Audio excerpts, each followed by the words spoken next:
Alan Freedman. I'm Vice-President of the Australian Jewish Association, and sitting next to me is Leon Kofmansky, a candidate in the upcoming Victorian election. He's standing for a position in the upper house. So Leon, welcome to the AJA. Thank you, Alan. Perhaps I can just start by asking you to tell us a little about yourself and why you're standing in the election. Sure. So I was born in the Soviet Union, left at age 4, came to Australia, and given my background, my parents, my grandparents lived under communism.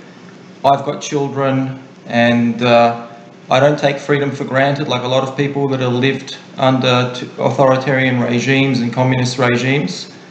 And I'm very determined to make sure that my children, my 2 daughters, don't have the same type of life that my parents and grandparents have. So I'm very determined to ensure that they have a secure future. And I'm, as you've mentioned in the introduction, I'm standing for the upper house with the United Australia Party. So it's the Southern Metropolitan Region. It's a wide area, so to cut a long story short, if I get elected, I'll be representing the Caulfield district along with 10 other districts, so Melbourne, Albert Park, Oakleigh, all the districts that include all the major Jewish communities across metropolitan Melbourne. Okay, and what sort of policies are you standing on? So we are a traditional party, so I would use the word conservative. Conservative is a misnomer, but we are a traditional party. We believe in God. We are pro-family, pro-life, and we basically want, in a nutshell, we are very much against big government. We want small government. We want government out of our lives.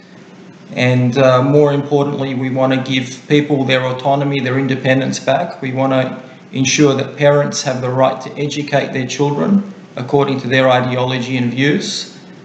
And more importantly, we also want to give religious schools the opportunity to practice their ideologies without government interference and educate the children in their schools according to their views. And we're very firm believers in religious freedom and civil liberties. Now, the UAP is Clive Palmer's party, or it was. Can you just tell us a little bit about what's happened since the federal election?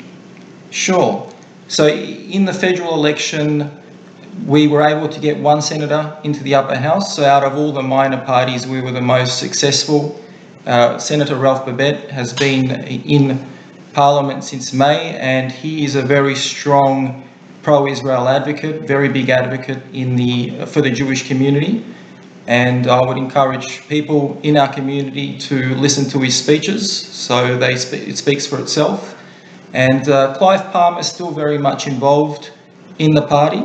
So he's still very much in charge. He's very much a conservative. He believes in traditional values. He's a man of faith. He's a strong believer in God.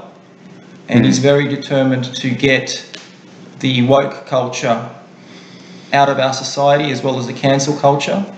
Craig Kelly is also the national director of the party. So he used to be, as a lot of people know, he used to be a member of the Liberal Party, got disillusioned with that. And he also happens to be very pro-Israel and a big advocate for the Jewish community. And tell us how the voting process works. I think there's 1 seat up for grabs. How does that work, and who are your competitors, and how tough is it going to be for you to get past the line? Sure. So the Southern Metropolitan Region, there is 5 representatives. So there's 8 regions in total. Each region has around 11 districts in it.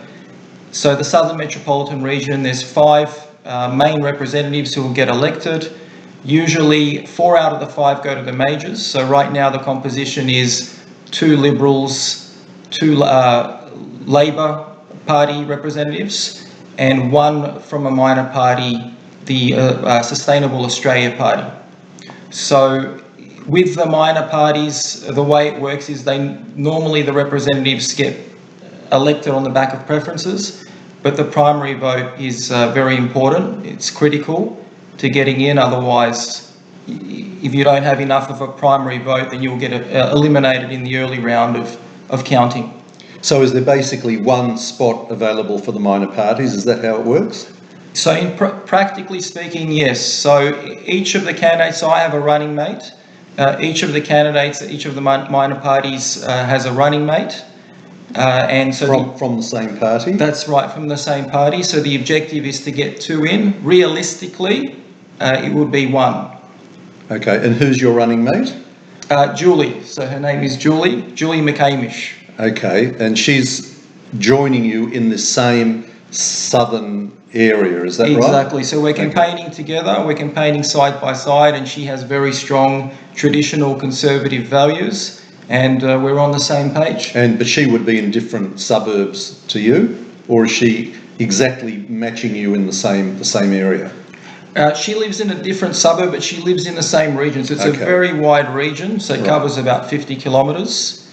So we're campaigning together for the same region, and best case scenario, we'll both get in, but realistically, it would be aiming to get 1 candidate in across 8 of the 8 regions. And when we vote for the Senate, that's just a 1 for the whole Senate. How are we going to vote? How can we vote for you? Sure. So you can vote above the line, you can vote below the line. Above the line, it will be voting directly for the party. Below the line, it's voting directly for the individual candidates. Right. And as I said, there's 5 in total. There's an interesting array of people that are going, that are standing for the Southern Metropolitan area. Quite a lot of characters, including Darren Hinch. Oh, is he? So how many candidates are there likely to be for our area? Right now that are campaigning, I'd say a total of around 10 candidates in total. Okay. All right. So what do you want to say to the people on the eve, if you like, of the election? How do you want them to go about voting? What can they do to help you?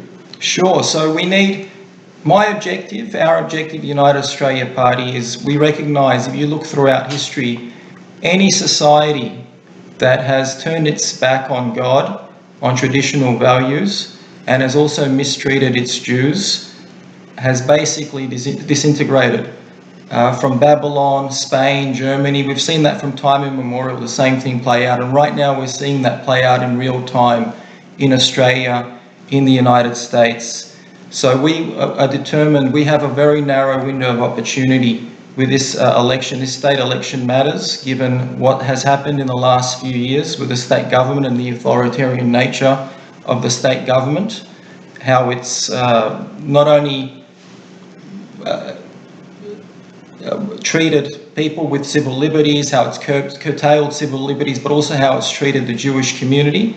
So we have a very narrow opportunity to turn that around, and the way people can support, number one, we need volunteers. We need people to man the voting booths. We need people to hand out how to vote cards. We need people to do mail drops. So anything that you can do to help would be great. So we're looking for an army of volunteers to help us to turn this around, and it will be a team effort. And how can people get in touch with you if they need to? Sure, they can get in touch with me on Facebook. They can also get in touch on the UAP website, so that would be the best way to get in touch. There's the UAP Facebook page, the website, and my details are on there. Okay, all right. Well, there you have it, everybody. We've got a Jewish, nice young man standing for our local area. So if you feel that the United Australia Party aligns with your thinking, then he's the man to vote for. Leon, thank you for your time. Good luck for everything, and all the best for the future. Thank you, Alan.